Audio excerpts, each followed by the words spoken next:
Hey everybody, it's Jane Johnston with the Bar Hill Group at Remax Camosin. I'm here today with... Hey everybody, it's Andrew Plank with Royal LePage. How's it going? Good. So it's December 6th. Can you believe it? No. This whole year, every year, just gets faster and faster. I have a theory about that. We can go into that later. Well, the older you are, a year is less time. Well, I was talking to my kids, and I said, I think that actually what happens is we say that the time slows down as we get older or whatever, but or speeds. I think it speeds up, and kids are like born into a new generation, and it's sort of like that's the speed for them, and we're kind of playing catch up.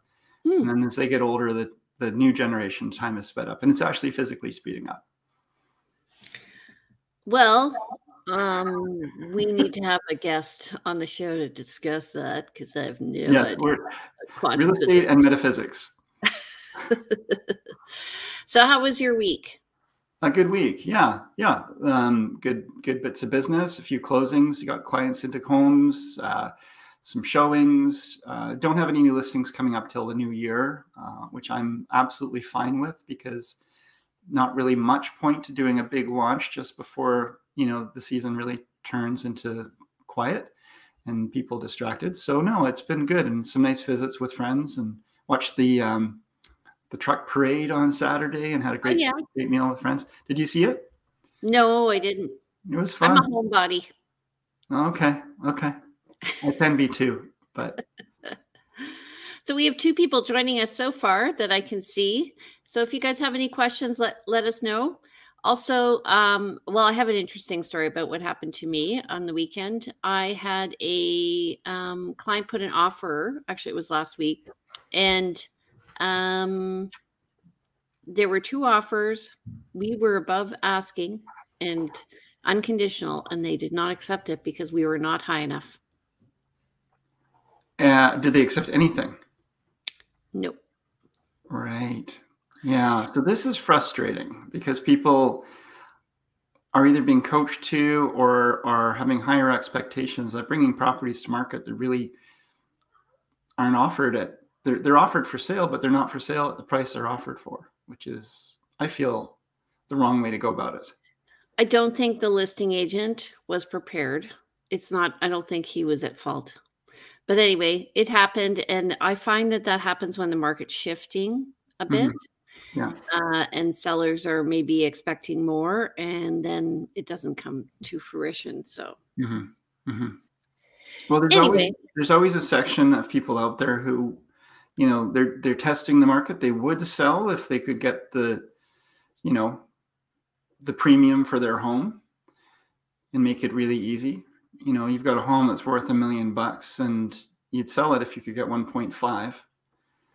Who's going to say no? But that's unicorn hunting. Exactly. So anyway, it's okay. We're just going to change our strategy, and they're okay with that. Now, anyway, there's provisions in the listing contract that state that the commission is earned by the listing agent when a ready, willing, and able buyer brings an offer that meets the seller's terms and conditions. And in theory, if you brought an unconditional offer at full asking price, you could argue that commission is earned, but most people don't pursue that. No, it's like throwing good money after bad. It doesn't look good on anyone, but at the same time, the reason for that provision is so that people aren't tire kicker sellers saying, well, I'm really not interested in selling, but I just want to see if I can get offers on my place. Oh, I've got 3 offers on my place. Oh, good. I know it's saleable, but I don't really want to sell it. I had a client once who wanted to put her place on the market, not because she wanted it sold, but she just liked it on MLS. Okay. It's like the social media for housing. Yeah. And, it's like vanity press. It's like some sellers like to have their homes in the newspaper or magazine because it's a vanity thing. And, That was okay. It was okay with me because she was upfront with it right from the very beginning. So, Wendy is saying, thanks so much for these podcasts. You're welcome. You're welcome, Wendy. Thanks for joining us. Okay, so we're going to talk about the market. Let's get going. I haven't even looked at the stats yet, so this is good. This is going to be exciting. Okay. And I've got a new program here, which allows me to actually see while we're doing this. So actually I did this yesterday. So I'll start with this one. 122 new listings over the past week, 151 pending. So our list to sale ratio is a bit high. More selling than listing as usual, but a much wider gap than we've seen for a while. Yeah. Price decreases 21. These are people trying to get their house off the market before Christmas. And now is the time, if you want a quick closing, you could probably get one in the next 10 days. But don't try for anything before New Year's. It's going to be tough. When you say quick closing, you mean actually closing and getting ownership? Done it. Yeah. So for those vacant homes, absolutely. If you can get the lawyers to work that fast. Yeah. And sometimes people, you can find like collapsed deals maybe that have gone awry, and you can get in there. Mm-hmm. So we were just having that conversation the other day. We're sidetracking here, but it's always kind of interesting. But the value of backup offers, where, especially in this market where things happen so fast, and not everything is unconditional, but there are, most are, but there are some conditional offers that get accepted subject to building inspection or financing, and there's a chance they'll fall apart. And you probably in this market have a better chance of being in second place than in being in first place, you might say, by putting your backup offer in. You're one of 10 competing offers, but maybe there's a 20% chance the offer will fall apart. Let's get that backup position. So what we can do is when we write an offer and it doesn't go through, we're not the one chosen, we can actually ask to let us know if the deal is going to go sideways, we say it. And then we can just hop right in there with our own offer, or put in an offer subject to the first one collapsing, which is a backup offer. So rather than okay, fine. Well, go ahead. You go ahead. Well, I was going to say, rather than wait to find out if the first offer falls apart, you make an offer that is just subject to the first offer collapsing. If the seller agrees to that, then they are beholden to you to sell to you if the first offer falls apart. So rather than going back to a second competition a week later, you're in there. Okay, so active listings. I'll go with this then. We can see this graph here shows from I'm losing my eyesight. That's 2019, isn't it? 2019 in November, we had 2,400 listings on market. And then November 2020, we had about 1,800 listings. And now here we are, November 2021, we have under 1,000 listings, around 900 listings on market.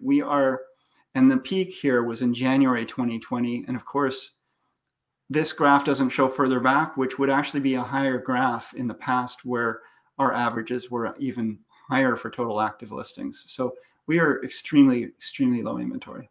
In January, I'll be able to show a graph that shows the trend over time. Those aren't available right now. I'm having to do this now too. So. Yeah, there it is.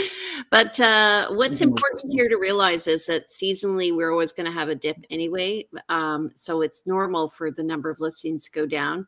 And it's also normal for the number of listings to go up in the spring. It's just that this year we hardly had an increase in the number. We've just been low all year. So it's been a real struggle for buyers, and we understand that, and we're empathetic to you.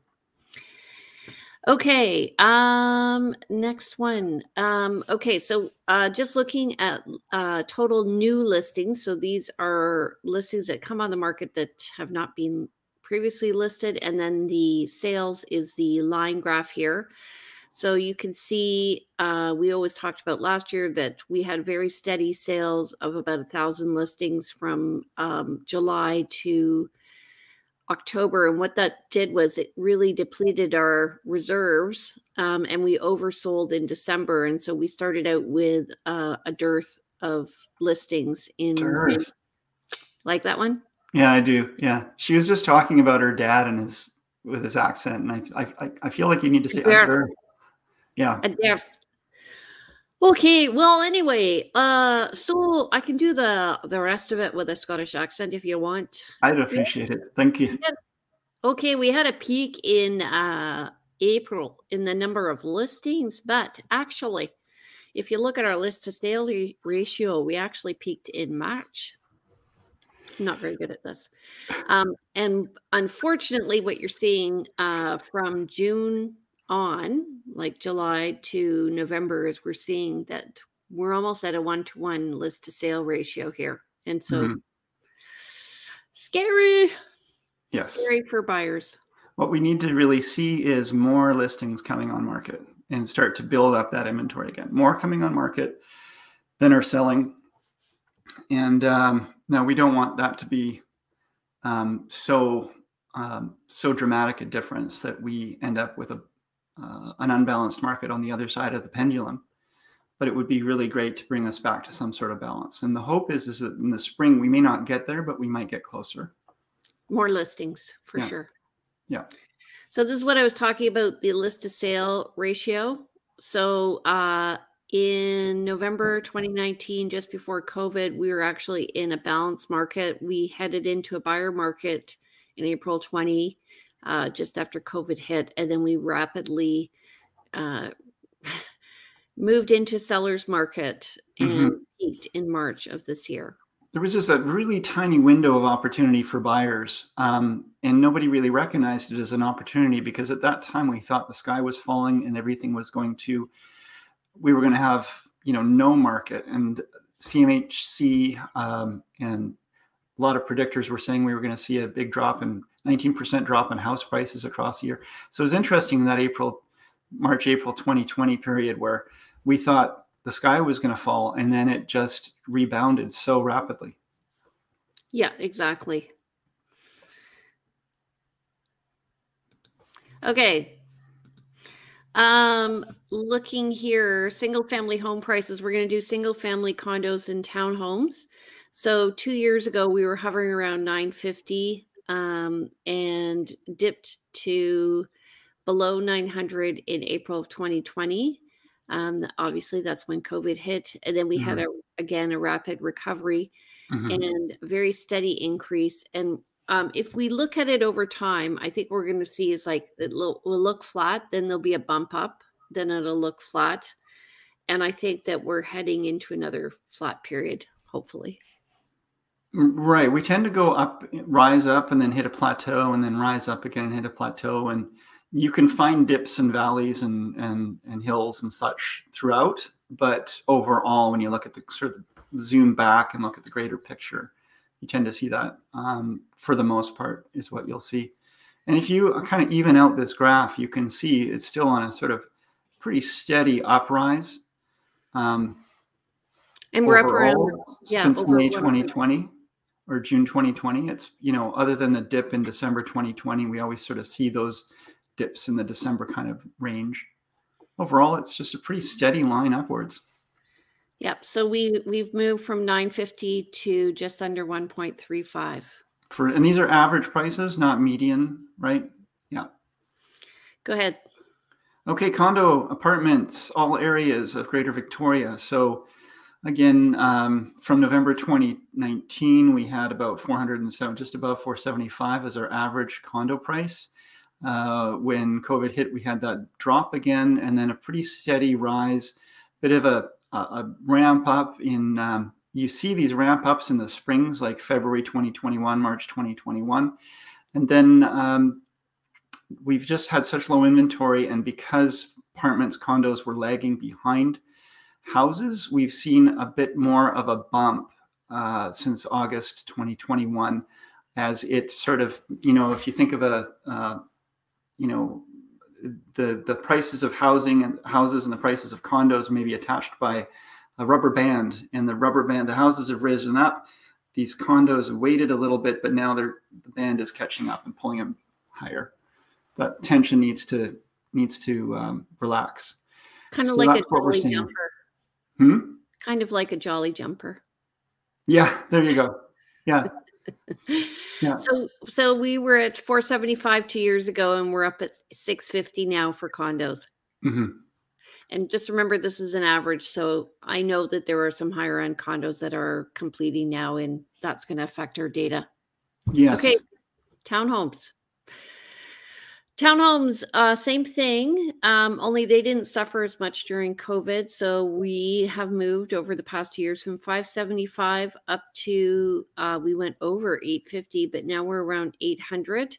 And a big jump over the 700 mark in August of this year. So it's really taken off. And I think partially it's just a lack of inventory. If you're watching this and you own a townhouse, the thing to know about townhouses is there's less townhouses than there are houses and condos in Victoria. So averages can be skewed more easily by some, a number of less expensive townhouses selling or a number of really expensive townhouses selling. It tends to jump around a bit more. So you kind of want to, again, do a bit of a more of a step back, fuzzy look at this and see that the graph overall is on an upward trend. But that rise and then that lowering over a couple months may not be representative of a trend downwards. That being said, I think as we see more inventory in housing coming again, we'll see a shift back towards people preferring houses over townhouses, all things being equal.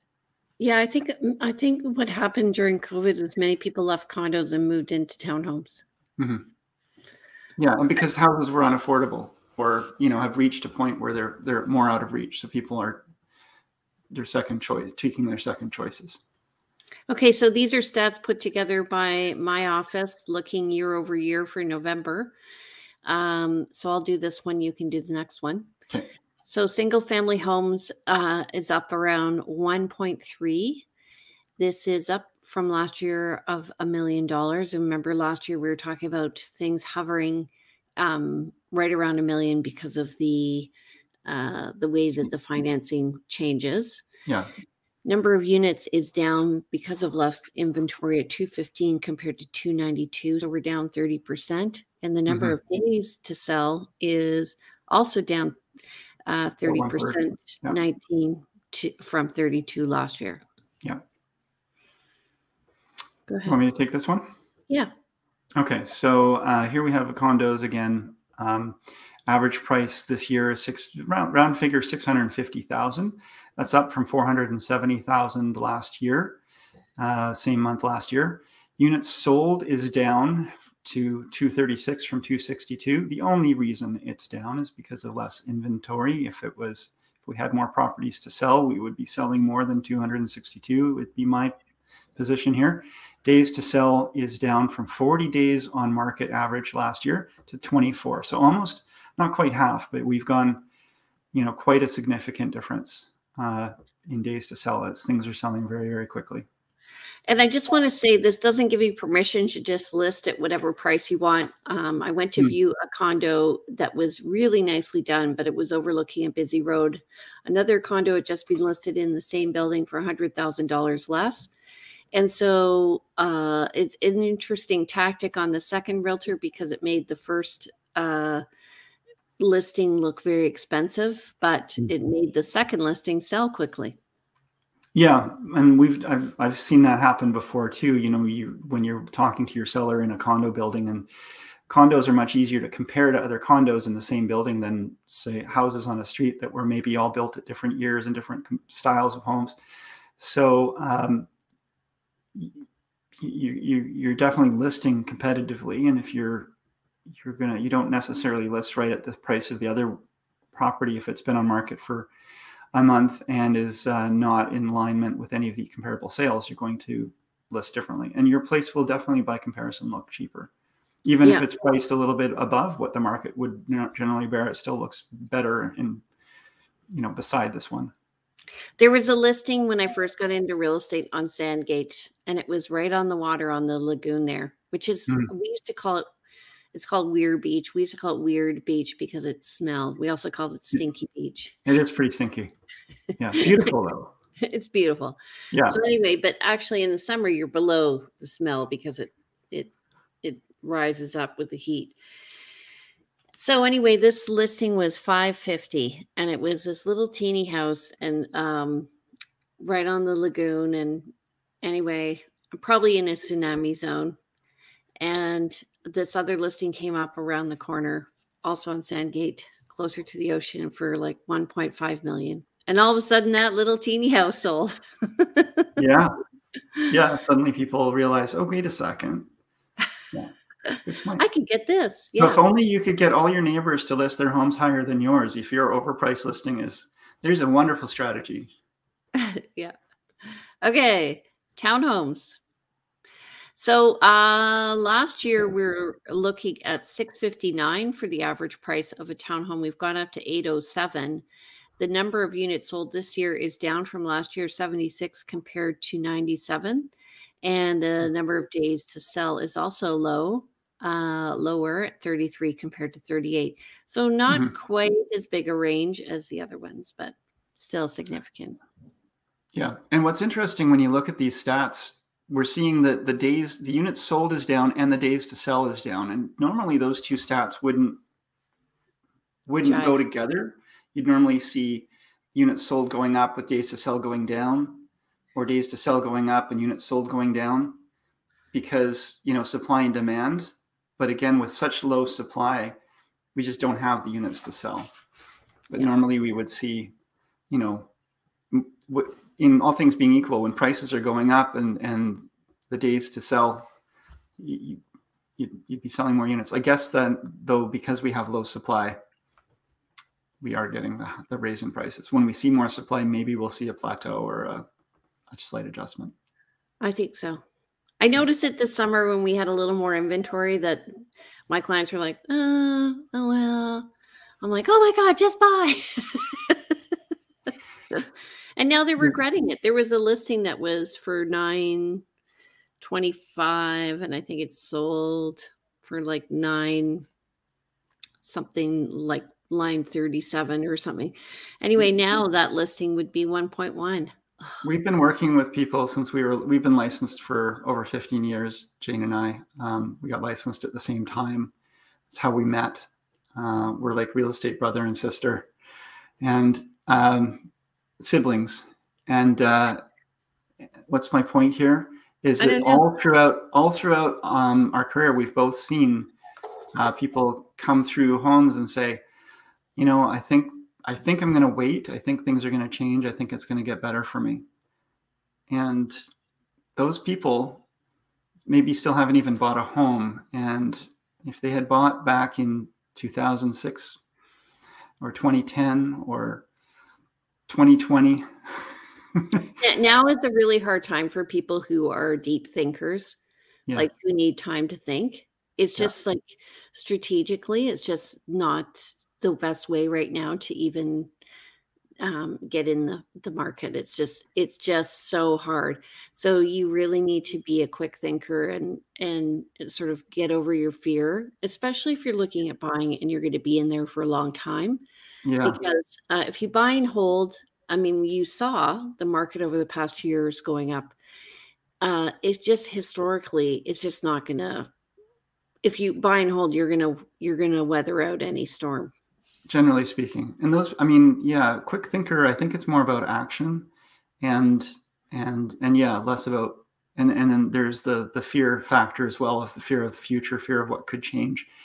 And yes, just like in anything, there will be people who will lose out by waiting, and there will be people who will lose out by taking this, very quick action. But historically, in the last while, it's the action-oriented people who have been doing well. And it's a conversation. I just had this conversation yesterday with some clients / friends who I was really trying to hammer home for them that in this market, with a home that they would have to sell first, that they, would be, and I know they would be concerned on building inspections and have to line up a lot of ducks, that we will have our work cut out for us to buy a home in this market, because unless you're willing to take huge risks buying a home with a, less chance to overview and inspect, you're not going to get it. So better to wait maybe for a more balanced market where you actually have the opportunity to do these things.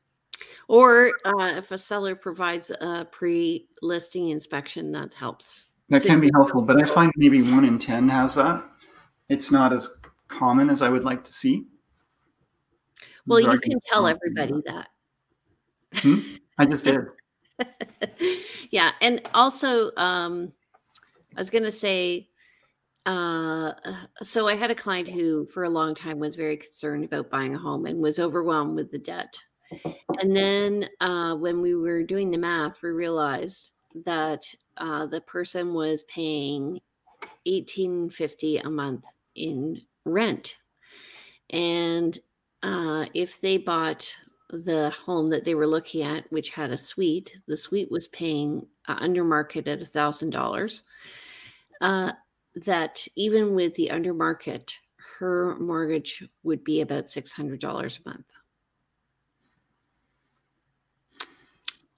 And then all of a sudden, I went from working with somebody who is not motivated because of debt to all of a sudden going, okay, I got to get into a house now. Anyway, okay. Well, Waterfront, bit of a wow. unicorn. Amazing. Go ahead. Well, so only 10 units sold, right? So when we're looking, this is another point about these average sale prices. But Waterfront really has taken off lately. I've seen some amazing prices for Waterfront. But this year, 2.843 million. So almost 3 million is our current average sale price for Waterfront in Greater Victoria, whereas last year it was just under 2 million was the average. We had 10 units sold in the month of November as opposed to 31 last year, and days to sell down from 142 on average to only 33 days on average to sell. This is unheard of for this kind of price point. Normally, the luxury homes can take quite some time to sell. Yep. So for an average of 33 days, that tells me that there are some properties that are selling in less than a week, and of course, still some that are going to take months. But on average, 33 days, that's pretty amazing. Yep. Okay, and then this is the home price index. So these are ideal homes. This is another way of looking at data.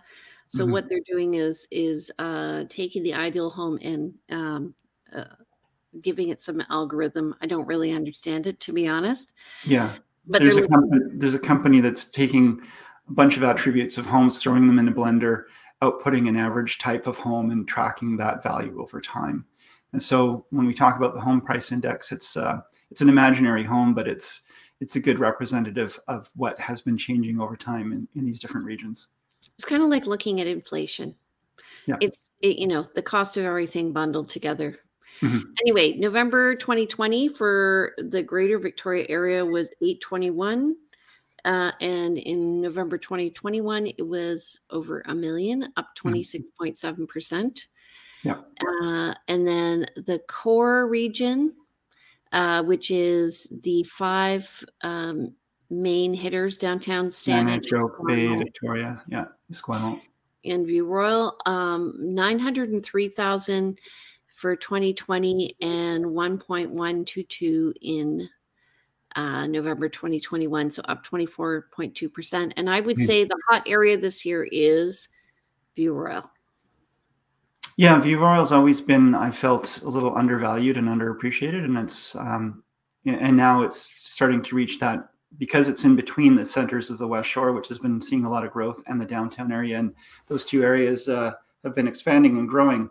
View Royal in the middle is benefiting from the bump and rise. I'm going to start calling it View Royale. Go ahead, you do the next two. Oh, please don't. Don't call it View Royale. Okay, so Peninsula region in November 2020, 881,800 was the representative price of a representative home in that area. This year, November 2021, 1,129,900. So that's a 28.1% change. And then in the West Shore, it's gone from 709,300, relatively cheap by the looks of it from everything when you look at it compared to everything else. And that was in November 2020. It's gone up in November 2021 to 912,700, a 28.7% rise. So that's the biggest rise we see in these 4 different quadrants. And, considering that it also has the most room for growth with new construction and positive development. It's interesting to see that it's rising that rapidly. Well, I think one thing that's helping it is Souk has kind of really bumped up in terms of price. So that's part of the West Shore. Mm-hmm. Things have changed. And also the other area that's getting a lot of attention, which previously didn't, and I know realtors are moving there. I know two are, is the Shawnigan Lake? Highlands. Highlands. Okay. Yeah. Yeah. I know a few have done the Highlands as well. I've also seen Shawnigan Lake has really been taking off. Yeah. Well, any lakefront, like Yes. you wouldn't believe the crap that I've shown for lakefront over the past year. And so well, these areas are all the old, recreational areas for, the homes in Victoria. And so they have, let's say you're at Prior Lake and there's just an old cottage that someone has, had as the family cottage for years. It's the same with what Cordova Bay used to be along the waterfront there along the ocean. It was all old cottages, and now people have bought up those old properties and built, beautiful homes along there. Same's happening with these lakes. Yeah. It's funny coming from a bigger city like Toronto and being here and seeing what's happening here is a reflection of what happened in Toronto, like in the 70s. We really are going through some growing pains. Yeah. Yeah. So I did talk to a mortgage broker. I talked to Jen Lowe this morning about where she felt the interest rates were going. She felt like for fixed rates, we are going to definitely see a rise, but it looks like variable rates will not be touched over the coming year. Okay. There you go. What's your prediction? If you're variable, it's still worth hanging on to your variable rate, not locking in. The mantra I keep hearing from mortgage brokers is, variable is, 99.9 times out of 100 is better to stay with variable, but you'll win out in the long run. But I'm sure there are people watching the rates rise a little bit or looking to the future and saying they're so low, let's consider it. So talk to your mortgage professional if you're thinking of these things, for sure. What's your prediction for this year's market? You go first.